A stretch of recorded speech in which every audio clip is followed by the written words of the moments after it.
pertanyaannya kemudian, kita sudah tahu enggak kapan itu terjadi? Mas Kris sudah tahu. Hanya dengan mengukur secara sederhana gitu. Tanpa menggunakan alat yang luar biasa. Kalau kita tuh ada namanya ADCP, acoustic Doppler current profiler. Jadi arusnya tuh dilihat, digambar gitu ya. Ini kemana. Nggak perlu dia sudah tahu. Udah gitu. tahu dia. Jadi betapa saktinya Mas Kris ini. Sakti dia.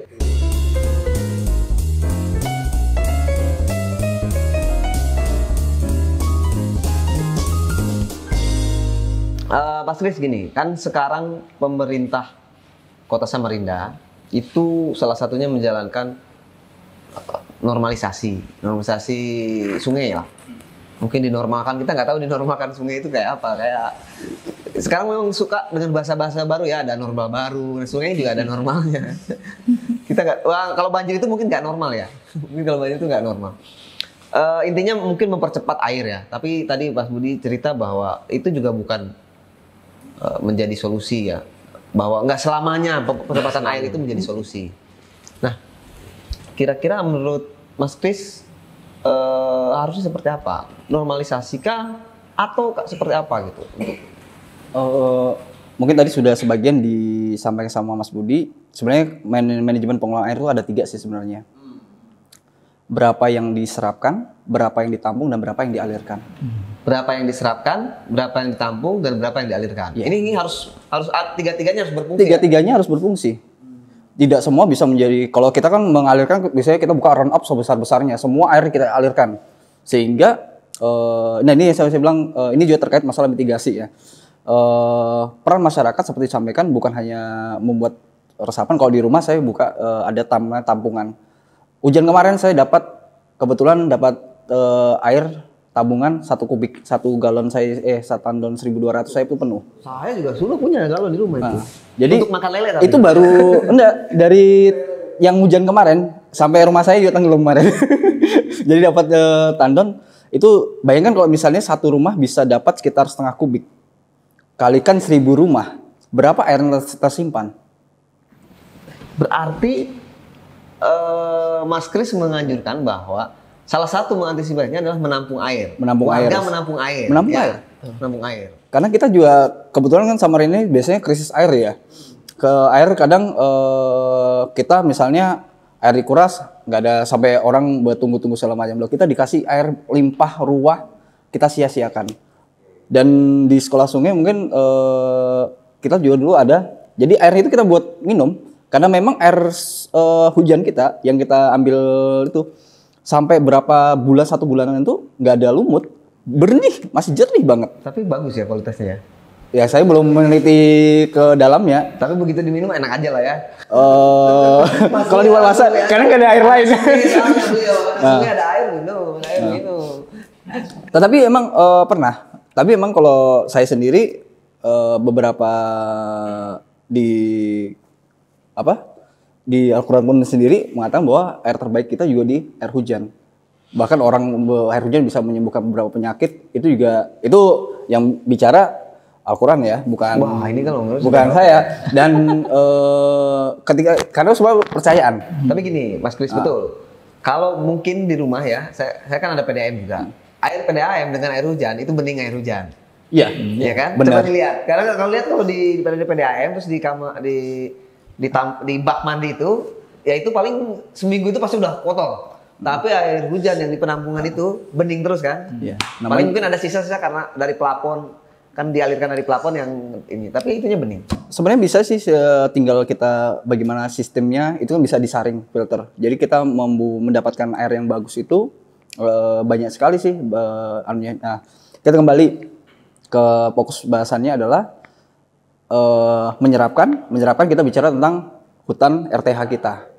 Nah, RTH kita kalau dibilang 30% sebenarnya ruang terbuka hijau. Nanti Mas Budi ini kan. Nah, nanti Mas Budi lebih banyak di sana. Nah, kalau saya memang menyarankan memang selain run up, nah itu kita menampung. Jadi di perkotaan kan biasanya 10x20, 10x20-nya asa, atap, semen, aspal atau semen. Nah, tapi sebenarnya apakah ini bisa dikurangi? Sebenarnya bisa. Walaupun kita butuh misalnya misalnya kita pengerasan, oke lah supaya aman, tapi diganti dengan gantilah tong-tong. Beberapa perumahan kan sudah melakukan penyimpanan seperti ini. Penyimpanan pak air tong. Nah, karena kan biasa ada yang di depan perumahan ada apa namanya? Tong apa namanya? Tangki timbun lah istilahnya. Nah, itu yang bisa kita gunakan untuk kegiatan misalnya anggapnya cuci motor atau cuci mobil atau nyiram tanaman kan bisa juga. Nah, kemudian masalah yang ketiga adalah bagaimana mengalirkannya. Nah, ini yang menjadi problema, apakah normalisasi atau naturalisasi? Naturalisasi atau normalisasi? Saya bilang memang sungai normal itu seperti apa yang kita harus tanda kutip. Sungai normal itu sungai berbeda dengan drainase. Kalau kita bicara normalisasi, saya bilang normalisasi itu drainase yang dinormalisasi dengan cara mengeruk dan segala macam. Karena sungai kita dia memiliki namanya apa ya? Saya memberikan contoh di Muang. Dulu ada pengerukan didalami, dilebarkan, diluruskan supaya cepat air ke bawah. Dan sekarang setelah 5 tahun lebih, dia membentuk pulau-pulau baru dan memilih jalan sendiri. Air ini memilih jalan sendiri, Iya. Tidak di jalan yang sudah di. Dan dia membentuk pulau-pulau dan itulah dinamika dari air itu sendiri. Jadi sungai itu sebenarnya mempunyai dia mau membentuk apa ya? Ketika dia bisa bikin air tiba-tiba di sini, tiba-tiba di sebelah sana. Sebenarnya sungai itu punya ruang sendiri. Makanya ruang sungai itu bukan hanya sekedar yang ketika surut apa air tidak ada ya itu aja. Nah, itu yang penting. Bahwa ketika sungai normal itu ya bukan sungai yang ibaratnya cuma air mengalir cepat ke bawah, tetapi juga bagaimana fungsi sungai sebagai perlindungan ekologi dan ekosistem. Wah, ini nggak tambah lagi nih ekologi dan ekosistem. Nah, makanya kemarin saya sempat marah ketika salah satu kanopi terakhir saya bilang, kanopi satu-satunya di Sungai Karangumus dilahantakan, itulah sebenarnya di situlah kami memperkaya tanaman-tanaman endemik di sana untuk dijadikan di penghijauan yang di atasnya. Nah, itu kenapa kami bukan hanya sekedar kita harus sepakat nih. Ketika kita bicara penataan, untuk misalnya untuk perapian, oke. Tapi kalau untuk penanganan banjir, saya kira masih sedikit banget, jangka pendek banget gitu.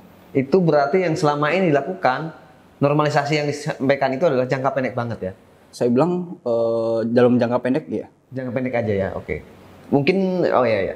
Dalam jangka pendek bisa nggak ada genangan di situ, tapi kedepannya belum tahu ya? Kedepannya belum tahu, karena kita punya problema adalah Sungai Mahakam yang memiliki debit sangat besar. Sangat besar. Jadi Mas Kris ini ngomong dari tadi beberapa kali Sungai Mahakam kan sudah lebih dari 3 kali. Ada kemungkinan banjir dari Sungai Mahakam? Kemungkinan bisa sudah terjadi kan? Sudah terjadi? Memang sudah terjadi. Maksudnya nanti banjir ini kan di Samarinda kan belum ya maksudnya? Ya, tapi maksudnya bukan yang seperti banjir yang kita alami, tapi air naik sampai ke permukaan rumah orang, kemudian sampai banjir juga, itu kan sudah terjadi. Cuman memang tidak semasif yang dari sungai. Gitu. Saat dia bertemu dengan arus yang dari sungai, nah itu sudah yang sudah kita alami. Iya. Gitu. Oke, Pak Budi tadi kan bicara soal RT RW. Iya.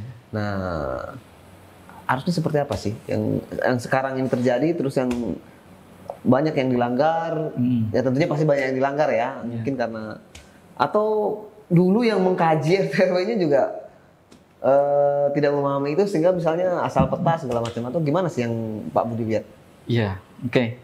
Kalau bicara tata ruang itu sebenarnya kompleks, intinya itu dulu. Kompleks. Intinya itu dulu. Dan kalau kita bicara tata ruang, garis batas pertama adalah kita mesti nanya dulu yang mana kawasan hutan, yang mana bukan kawasan hutan.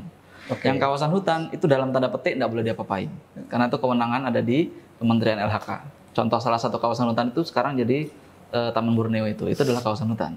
Jadi pemanfaatannya sangat terbatas. Kalaupun ada wisata, maka dia hanya di area yang sangat kecil, dibanding itu kan hanya 10% dari area-area seluruhnya. Kemudian kalau mau ada apa-apa yang merubah fungsi hutannya pasti nggak boleh. Gampangnya seperti itu. Itu kalau kawasan hutan. Nah di Samarinda kawasan hutannya ada berapa? Ya cuma Taman Borneo itu aja. Taman Borneo aja. Dan itu pun kawasan ya. Jadi secara hukum nih. Secara hukum yang kawasan adalah kawasan hutan itu hanya di sekarang dikenal sebagai Taman Borneo. Tapi sebenarnya sudah di SK-kan sebagai kawasan hutan dengan tujuan khusus untuk pendidikan dan penelitian di Fakultas Unmul saat ini. Nah, jadi 300 hektar dari 78.000 hektar ya. Kecil banget. 300 dari 78.000 hektar. Jadi nggak sebanding jauh dengan. Makanya kadang-kadang Jombang. ada orang yang menyebutkan itu Samarinda itu hutannya itu kurang dari 1%. Ya betul memang.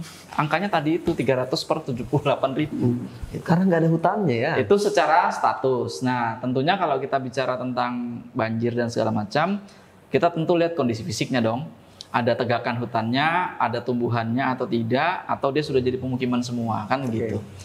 Nah, kalau di aturan-aturan memang di penataan ruang juga sudah diatur bahwa dia harus menyisakan setidaknya 30% wilayah yang masih bervegetasi alami. Akhirnya hutan lah gitu ya. Nah, gampangnya hutan, tapi vegetasi alami bisa yang lain juga. Selain Misalnya dia rawa, vegetasinya kecil-kecil, ya itu termasuk vegetasi alami meskipun tidak ada hutan besarnya. Gitu. artinya itu juga nggak boleh dia apa-apain Ya, harusnya itu menjadi satu yang alami dan tidak boleh diapa-apakan gitu. Ya minimal batasannya 30% tadi. Nah kemudian apa yang terjadi dengan tata ruang Samarinda? Ya intinya tata ruang Samarinda memang baru-baru saja dikerjakan dengan serius. Ya kan?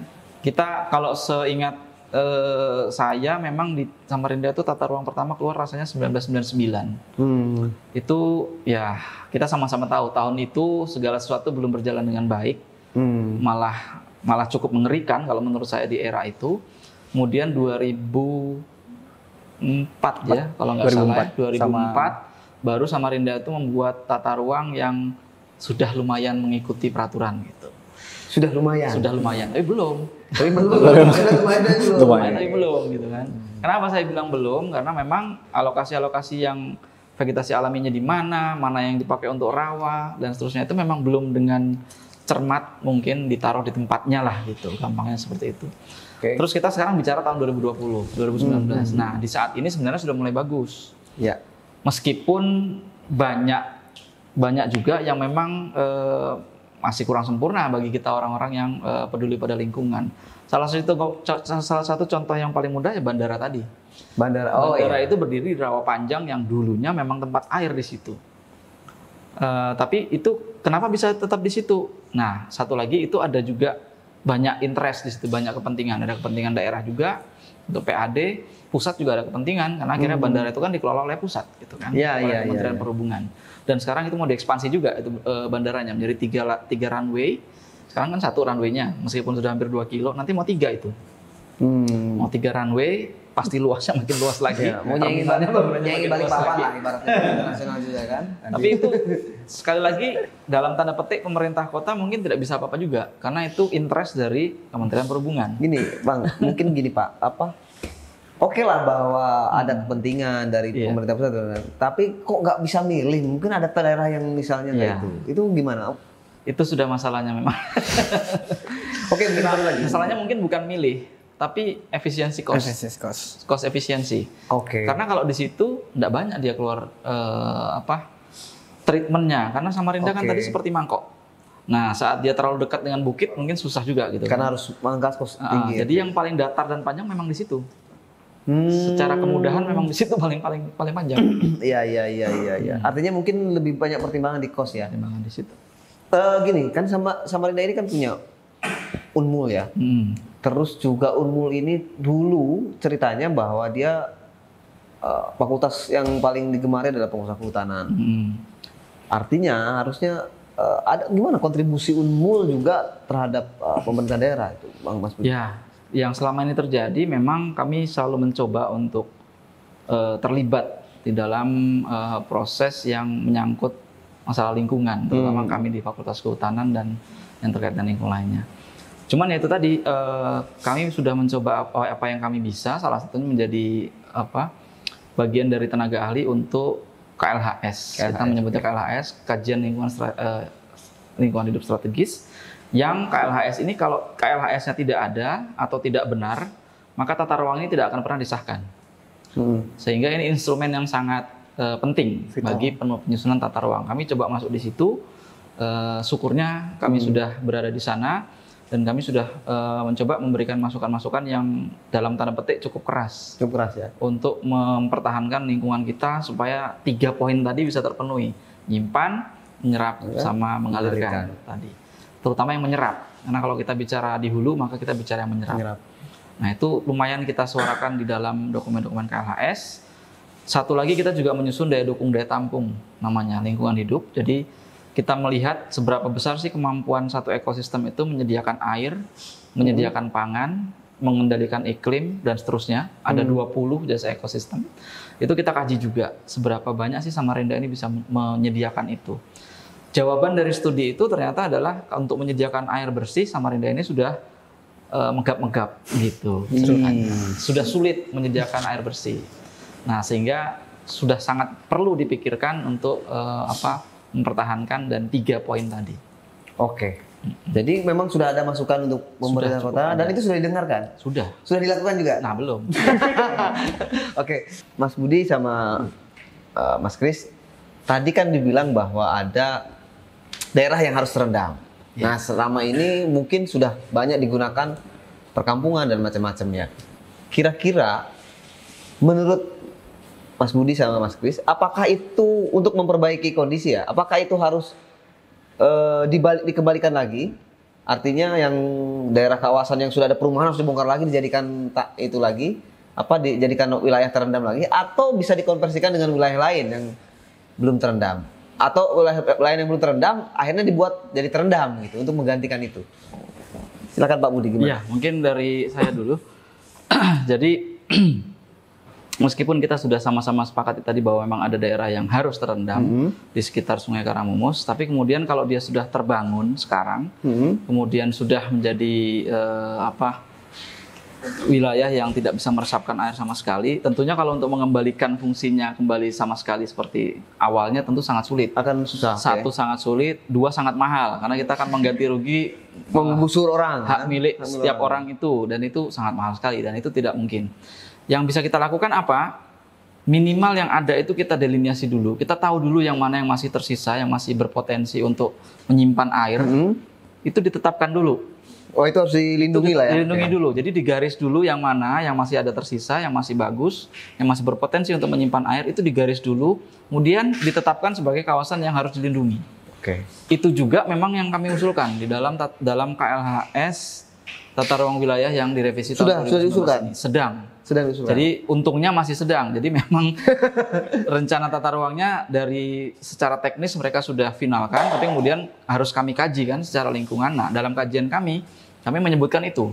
Kami menyebutkan bahwa kalau memang masih ada rawa, masih berpotensi menyimpan air, tidak peduli itu punyaannya siapa. Nah, itu yang penting. Nanti jadi diskusi lagi soalnya. Itu harus ditetapkan dulu sebagai kawasan yang dilindungi. Yang pertama itu. Kemudian yang kedua, wilayah yang rusak sudah, yang di hulu rusak itu, rusak ini dalam arti tidak ada vegetasinya lagi, tanahnya sudah terbongkar atau bekas batu bara itu, minimal itu harus dikembalikan dulu.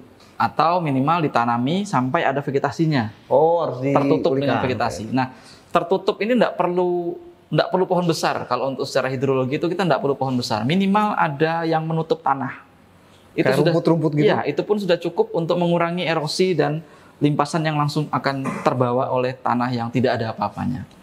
Minimal itu, tapi sebenarnya secara alami juga mereka tumbuh. Cuman untuk wilayah yang terbongkar biasanya oleh batu bara kan ya? Bongkar, taruh, terus kembalikan lagi gitu kan. Nah, yang reklamasi ataupun yang terbongkar ditinggal ini perlu perlakuan khusus memang. Perlu ada topsoilnya, tanamannya khusus dulu, cover crop, baru nanti tumbuhan yang agak besar. Tapi minimal tutup dulu itu. Tutup dulu itu, dan kalau bisa jangan pakai APBD nutupnya. Jangan pakai APBD karena yang bikin rusak bukan Pemkot kan? Ya. Meskipun yang memberikan izin dulu Pemkot, iya betul. Tapi kan kemudian yang mengembalikan yang mengubah kondisinya itu pelaku pertambangan. Kan ada jamrek. Nah, itu nanti panjang lagi ceritanya kalau jamrek. Kalau jalan. Tapi minimal dikembalikan dulu, secara fisik dikembalikan dulu. Dan tentunya satu lagi policy yang sebenarnya ini agak ekstrim, tapi harusnya kita sudah menuju ke situ ya. Jadi kita menyebutnya itu zero Q policy. Apa itu zero Q policy? Artinya kita melarang kegiatan pembangunan itu menimbulkan tambahan limpasan air. Kalau tadinya, contohnya, misalnya ini tadinya areanya alami gitu ya. Dari situ dia memunculkan Q atau discharge atau limpasan itu mungkin sekitar 750 kubik untuk luasan 1 hektar misalnya seperti itu. Nah, di awalnya segitu, saat dia dibangun jadi perumahan, dia nggak boleh lebih dari itu. Bagaimanapun caranya, dia harus usahakan supaya Q-nya itu nggak nambah gitu. Mau dikompensasikan dengan area terbuka, hijau kah, mau dibikin dam di situ, terserah. Yang penting Q-nya nggak boleh nambah. Nah, itu saya sebut solusi kalau lebih luas, ekstrim. maksudnya kalau lebih luas Nggak apa-apa. Yang penting jangan kurang lah. Yang penting Q-nya dari limpasan airnya itu jangan lebih daripada yang awalnya terjadi di situ. Oke. Nah, itu ekstrim. Tapi menurut saya kalau itu berhasil dilakukan, itu sangat signifikan mengurangi dampak banjir yang sekarang terjadi. Nah, terus terakhir mungkin dari saya, tadi Mas Kris sudah menjelaskan panjang lebar sebenarnya. Jadi penjelasan Mas Kris ini ngalang-ngalain dokter bidang hidrologi sebenarnya. Padahal ini dokter sungai, Pak. Dokter sungai. Beliau, dokter sungai. Ngalang-ngalain dokter bidang hidrologi. Kenapa? Iya. Karena benar sekali yang disampaikan Mas Kris itu. Ada air yang mengalir dari luar, dari Mahakam, masuk ke dalam. Ada juga air yang mengalir dari dalam, keluar gitu kan. Beradu, pada saat tertentu dia bisa bertemu di tengah. Saat tertentu yang dari luar bisa ke dalam sampai jauh. Dan pada saat yang normal, yang dalam pasti keluar gitu kan. Oke. Nah, pertanyaannya kemudian, kita sudah tahu enggak kapan itu terjadi? Mas Kris sudah tahu. Hanya dengan mengukur secara sederhana gitu. Tanpa menggunakan alat yang, luar biasa. Kalau kita tuh ada namanya ADCP, Acoustic Doppler Current Profiler. Jadi arusnya tuh dilihat, digambar gitu ya. Ini kemana. Nggak perlu dia sudah tahu. Udah gitu. tahu dia. Jadi betapa saktinya Mas Kris ini. Sakti dia. Pengetahuan yang sudah dibangun ini harusnya diakomodir gitu. Betul. Jadi apa yang sudah dikembangkan oleh Mas Kris harusnya diakomodir, dibantu oleh kami di akademisi supaya bisa menghasilkan minimal standar-standar tertentu gitu. Oh, ternyata kalau airnya naik begini dia akan ketemu di sini, dia akan banjirnya di sini gitu loh. Itu belum ada yang cerita selain Mas Kris. Iya, terus terang aja. Dan udah pakai alat, Pak. Dan pakai alat. Nah, itu pakai alat ini. Udah pakai alat. Kalah dukun ya. Kalah dukun. Itulah. Kalah dukun, kalah dokter bidang hidrologi sama Mas Kris. Tapi ini serius, benar. Bahwa yang seperti itu belum ada yang ngomong sampai hari ini. Nah, itu yang harus kita kembangkan sampai akhirnya nanti bisa jadi early warning system, itu bahasa kerennya. Intinya kita kasih tahu, ini nanti bakal hujan segini loh, dari das yang ini nanti daerah sini akan terendam gitu. Itu belum ada sampai hari ini. Nah, jadi itu yang harusnya dikembangkan sampai sekarang gitu. Karena begitu dikasih tahu, mungkin nanti ada yang warga yang di situ, saya sudah mau naikkan barang saya gitu kan. Minimal udah saya mau mengungsikan anak bayi saya gitu kan, sudah bisa dilakukan duluan gitu. Nah, itu yang juga akan mengurangi kerugian. Sekarang mungkin saya tanya juga ke kita semua, pernah ngitung nggak orang kerugian dari banjir itu berapa? Betul. Itu luar biasa loh. Contoh, saya kemarin kebanjiran di Lobakung ya kan. Nah, kebetulan kemudian satu handphone nyemplung ke dalam banjir. Satu handphone sudah 2 juta 3 juta ya kan. Kemudian lemari saya rontok 900.000 gitu kan. Kasur misalnya yang bagus-bagus tiba-tiba terendam harus dibuang 2.500.000 gitu kan. Itu baru satu rumah. Di Lobakung itu berapa rumah yang terendam? Ratusan. Belum lagi yang banjir besar kemarin. Sudah pernah dihitung belum? Dan itu harusnya dampak yang tidak diterima oleh kita. Kita tidak boleh menerima itu, dan pemerintah harusnya mengamankan kita dari risiko seperti itu. Itu tugas utama pemerintah menurut undang-undang. Undang-undang yang bicara, bukan saya. Mungkin sebelum terlalu panjang, mungkin sementara itu dulu yang bisa saya sampaikan. Menarik, Mas, ini sudah cerita ini kayaknya jangka pendek, jangka panjang juga sudah cerita ini kan, soal hutan ini kan masih jangka panjang kan. Iya. Oke, gimana Mas Kris soal tadi itu? Apakah perlu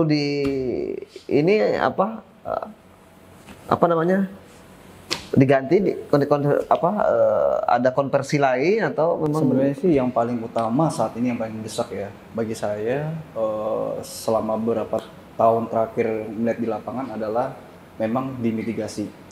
Selain banyak kita kegiatan-kegiatan lain segala macam, kenapa? Mitigasi yang gagal akan menyebabkan nyawa melayang. Dan tahun ini kita kehilangan 4 orang karena banjir. Dan ini adalah kerugian paling besar dari kota Samarinda. 4 orang itu jarang diekspos loh ya. Orang ngomongnya banjir-banjir yang meninggal 4 orang ini jarang. Dan ini dari berbagai ya, dari penyebabnya ada yang kesetrum, ada yang lambat evakuasi dan segala macam. Dan itu karena memang sistem warning kita belum berjalan dengan baik. Kerugian materi mungkin kita bisa nyari, tapi kerugian nyawa, walaupun dia bilang itu takdirnya, saya nggak tahu takdirnya mati karena banjir. Tapi kan kita tidak bisa menerima itu dengan begitu saja. Kalau saya mungkin kalau harta hilang segala macam, dan saya memang paling sakit itu pernah saya ke malam-malam evakuasi ada rumah itu paling pinggir sungai dan dia masuk sampai segini dan saya harus tercelobok. Itu lampu sudah nggak ada penerangan dan orang itu nggak mau dievakuasi. Sudah mau dibantu nggak mau lagi gitu. Bukan, karena dia kebanyakan orang-orang kenapa tidak mau dievakuasi, menjaga barangnya. Ada barangnya. Takut hilang. Nah ini yang aku bilang selalu saya sampaikan kepada siapapun dimanapun pada berada. Satu, pemerintah harus menyiapkan satu RT harus punya perahu evakuasi. Ketika terjadi sesuatu, susah kan satu RT kita punya satu atau dua perahu untuk daerah yang memang debit banjirnya karena tinggi. Dan banjir. Karena biasanya kita tanya BPBD atau relawan kita punya perahu berapa? BPBD punya perahu berapa? Sudah pernah tanya? Saya belum tahu. Dan mengcover 50, 60, hampir 50 ribu ya, mungkin 30 ribu. Ya, terdampak. Itu bukan hal yang gampang. Kalau kapal kita anggap aja misalnya BPBD punya 50, saya rasa nggak sampai di angka itu. Ya. Dan tanpa, saya emang aplaus banget sama relawan-relawan yang selama ini turun ke lapangan. Mereka luar biasa sekali. Itu yang saya temukan di mereka. Tanpa ibaratnya mereka meninggalkan zona nyamannya, berendam, mengevakuasi dan mengantarkan makanan yang ibaratnya seharusnya itu bisa di cover kalau kita bisa punya posko, misalnya dapur umum dan itu zona-zona aman. Misalnya satu RT punya satu perahu, satu punya rumah panggung. Nah rumah panggung ini banjir tertinggi di daerah ini itu berapa? Dan di situ ada ruang untuk misalnya orang dapur umum, dia bisa mengcover. Jadi ada rumah panggung sih satu rumah itu. Rumah aman ya kalau bilang saya rumah aman ya. ibaratnya zona apa namanya kalau zona selamatan itu apa? Titik kumpul. Oh, iya. Nah titik kumpul, nah itu satu kawasan yang terendam memiliki dataran. Karena kan kita nggak mungkin memindahkan mereka dan ibaratnya segala macam tidak akan menyelesaikan dalam waktu dalam dekat. Tetapi ini ada yang urgent, yaitu sisi kemanusiaannya. Bahwa kita memang harus menyiapkan fasilitas-fasilitas mendukung kegiatan ketika terjadi hal seperti ini. Dan ini mungkin tidak perlu lagi sekarang 5 tahun, 10 tahun yang seperti di Gonggon. Oh ini periode 5 tahun, 10 tahun segala macam. Ini sudah dan ini bisa aja terjadi kapanpun. Iya, ini sudah harus segera. Nah harus segera dan membangun ruang-ruang penampungan yang ibaratnya bisa di sana masyarakat ada dapur umumnya. Dia bisa untuk sel kumpul, misalnya yang tua-tua untuk pelayanan kesehatan. Karena jujur aja, seperti kemarin kita dapur umum kita jauh banget. Saya harus berjalan tuh setengah mungkin berapa kilo atau setengah jam baru tembus ke titik yang terdekat. Untuk orang makan. Jadi ketika habis makan pulang lagi ke sana lapar lagi balik lagi. Iya. Loh, berjalan di air itu dengan berjalan di darat tuh lumayan sekali. Saya seminggu kemarin hampir ya sampai nggak tahu lagi sudah. Tapi karena memang teman-teman saya bilang apresiasi banget sama teman-teman relawan yang lain itu luar biasa sekali. Dan memang Samarinda ini relawannya saya bilang setelah Banjar ya cukup banyak sekali dan itu memang rasa sisi kemanusiaan tapi juga harus didukung oleh fasilitas yang mumpuni. Misalnya bukan hanya sekedar di sini relawan ini kalau misalnya covernya pun bisa evakuasi dia harus punya mobilisasi dan tidak semua relawannya semangat tinggi tetapi proses evakuasi untuk bantu segala macam kurang. Nah itu bantuan banyak. Saya kemarin sempat dapat bantuan untuk cover saya bagi karena kita nggak bisa karena alat untuk mobilisasinya terbatas. Ya.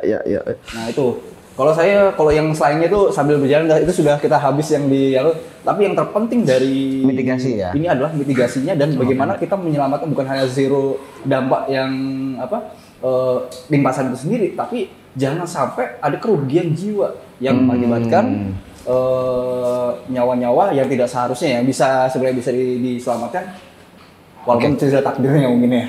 Itu aja.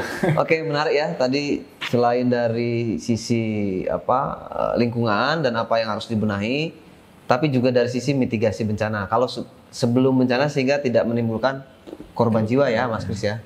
Oke, terakhir nih 3 kata. Masing-masing 3 kata. Nah, terkait banjir sama air 3 kata. Apa kira-kira Pak Budi? 3 kata aja. Apa ya? Jadi kamu hanyar lah. Jangan itu. Iya. Terpaksa seseorang itu soalnya. Iya. Ikam hanyar lah. Masa Ikam hanyar lah? Samarinda gitu. 3 kata. Apa ya? 3 kata. Boleh nyambung, boleh putus. Pokoknya 3 kata. Iya. Iya, yang pasti yang satu tuh lindungi. Lindungi. Lindungi apa? Lindungi kawasan yang seharusnya dilindungi untuk menyimpan dan meresapkan air.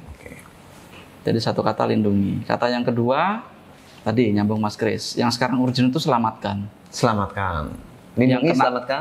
yang kena banjir itu harus kita utamakan betul bagaimana kita bisa menyelamatkan mereka. Nah, yang ketiga baru sejahterakan. Sejahterakan ya. Sejahterakan masyarakat yang selama ini sudah sangat menderita dengan banjir. Yang paling akhir ini banyak ini sejahterakan ini. Jadi Oke. lindungi, selamatkan, Dan sejahterakan. Ya. Lindungi, sejahterakan, dan selamatkan. Berarti LSS. LSS ya.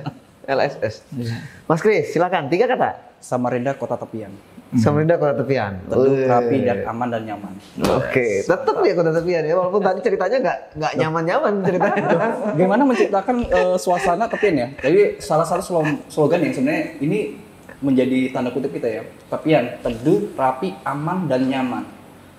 4 teduh kan bicara ekosistem, Iya. pohon-pohon banyak.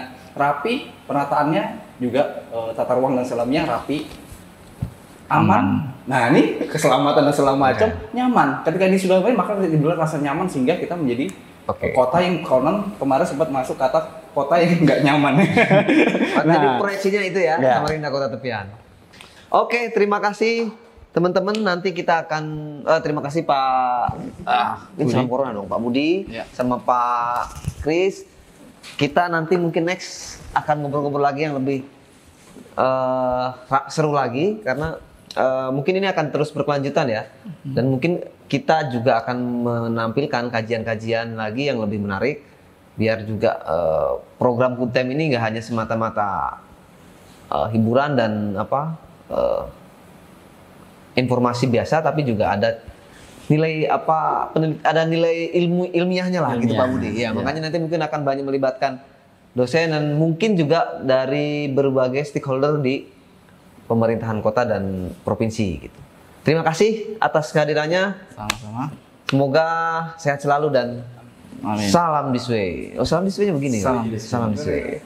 Nah,